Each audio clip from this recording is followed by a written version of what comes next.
લક્ષ્ય ન્યૂઝ, એક નજર, એક લક્ષ્ય.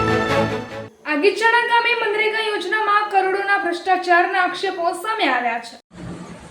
રાધનપુર તાલુકાના આગીચાણા ગામમાં મનરેગા યોજના હેઠળ ચાલી રહેલા કામોમાં મોટા પાયે ભ્રષ્ટાચાર અને ગેરરીતિના ગંભીર આક્ષેપો સામે આવ્યા છે. ગામના રહીશ આયર શંકરભાઈ દ્વારા તાલુકા વિકાસ અધિકારીને લિખિત રજૂઆત કરી સરપંચ સહિત જવાબદાર મનરેગાના જવાબદાર કર્મચારીઓ સામે તપાસની માંગ ઉઠાવવામાં આવી છે.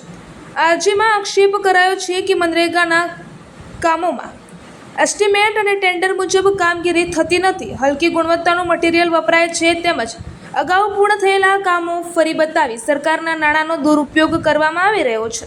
સાથે જ ખોટા મજૂરોના નામે મસ્ટર ભરાઈ મજૂરીના નાણાં ઉપાડી લેવાતા હોવાના પણ ગંભીર આરોપો લગાવાયા છે. અરજદારે સમગ્ર મામલે તાત્કાલિક નિષ્પક્ષ તપાસ કરી જવાબદારો સામે કડક કાર્યવાહી કરવાની તેમજ તપાસ પૂર્ણ ન થાય ત્યાં સુધી તમામ પેમેન્ટ રોકી દેવાની માંગણી કરી છે. ગામમાં રજૂઆત બાદ મનરેગા કામોને લઈને ભારે ચર્ચા અને ચકચાર મચી ગઈ છે. રિપોર્ટર પંકજ સાંધુ, પાટણ.